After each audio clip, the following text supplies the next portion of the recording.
रजनी को बचपन से ही पेंटिंग का बहुत शौक था।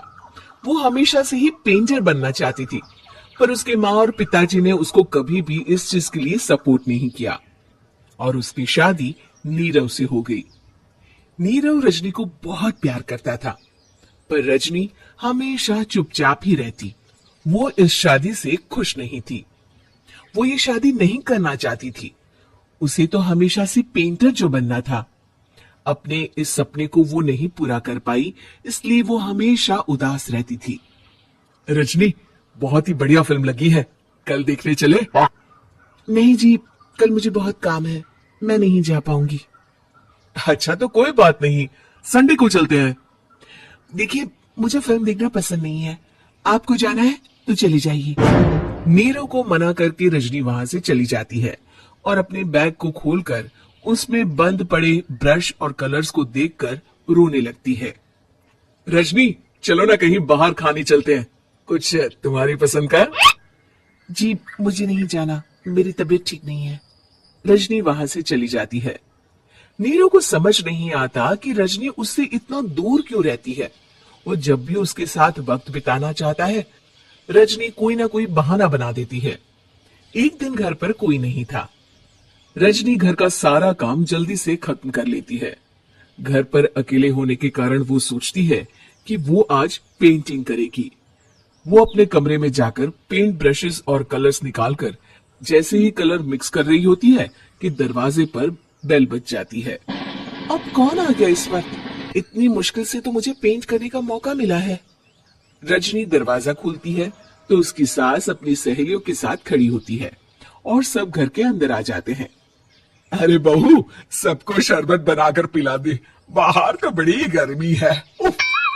जी। रजनी पेंट ना कर पाने से उदास हो जाती है। उसे गुस्सा भी आ रहा होता है कि उसने इस शादी के लिए हाँ क्यों कह दी। वो रसोई में जा रही होती है कि उसकी सास उसे रोकती है। बहू, सबके खाने का भी इंतजाम कर लेना, आज का लंच तो ये सब यही करेगी। हाँ। रजनी बिना कुछ कहे रसोई में चली जाती है। सबके लिए खाना बनाती है। सब खाना खाते हैं और रजनी घड़ी देखती है कि ये सब कब जाएंगे ताकि वो अपनी पेंटिंग कर सके। जब शाम होती है तब सब चले जाते हैं अपने घर। अरे बहू, सब तेरे खाने की तो बहुत तारीफ कर रहे थे, सबको बहुत अच्छा लगा खाना। आपको मुझे सुबह बताना चाहिए था ना कि आपकी सहेलियां आ रही है। पता भी है कितना वक्त लगा सारा खाना बनाने में। अरे बहू, तू ऐसे कैसे बात कर रही है मुझसे? तो और कैसे बात करूं? मैं इस घर की कोई नौकरानी नहीं हूं कि इतना काम करूंगी। रजनी अपने कमरे में जाकर दरवाजा बंद कर लेती है। शाम को जब नीरव आता है तो उसकी माँ उसे पूरी घटना के बारे में बताती है। क्या रजनी ने आपसे इस तरह बात की माँ?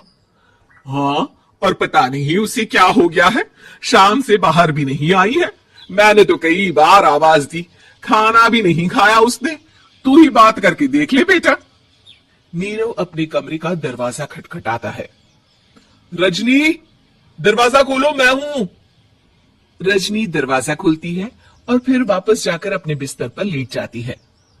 रजनी, मां से बात करने का ये क्या तरीका है? मैंने कोई गलत बात नहीं की है। अरे तुम क्यों ऐसे बर्ताव कर रही हो सबके साथ? क्या तुम इस शादी से खुश नहीं हो? रजनी कुछ नहीं बोलती। अरे बताओ मुझे रजनी, क्या ये शादी तुम्हारी मर्जी के खिलाफ हुई है? हाँ, मैं ये शादी कभी नहीं करना चाहती थी। तुमसे क्या, मैं किसी से भी शादी नहीं करना चाहती थी। रजनी रोने लगती है। चुप हो जाओ रजनी, बताओ मुझे, तुम क्यों नहीं करना चाहती थी शादी? रजनी बेड के नीचे से अपने पेंटिंग्स, कलर्स, ब्रश, पेपर्स निकालती है। इतने में उसकी सास भी कमरे में आ जाती है। ये देख रहे हो, ये थे मेरे सपने। मैं पेंटर बनना चाहती थी, पर माँ पापा ने कभी सपोर्ट नहीं किया और मेरी शादी करवा दी। मेरे सारे सपने टूट गए। हर वक्त बस गुस्सा आता रहता है मुझे। मैं जानती हूँ कि आप लोगों की इसमें कोई गलती नहीं है, पर मैं क्या करूं, मुझे समझ में नहीं आता।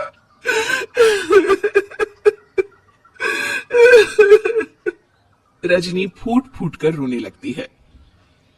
मुझे माफ कर दीजिए, आप दोनों के साथ मैं बहुत बुरा बर्ताव कर रही हूं। अरे रजनी बेटा चुप हो जाओ तुम। नीरव पानी लेकर आता है। ये लो पानी पियो और शांत हो जाओ। रजनी पानी पीती है और उसकी सास पेंटिंग्स देख रही होती है।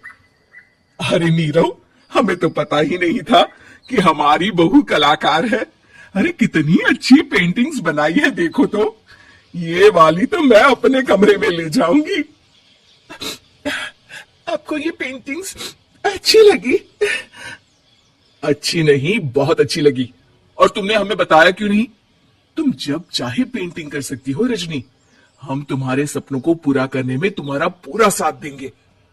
हाँ बेटा, हम कला की कद्र करते हैं। हम कलाकार तो नहीं, पर मुझे गर्व है कि मेरी बहू एक कलाकार है।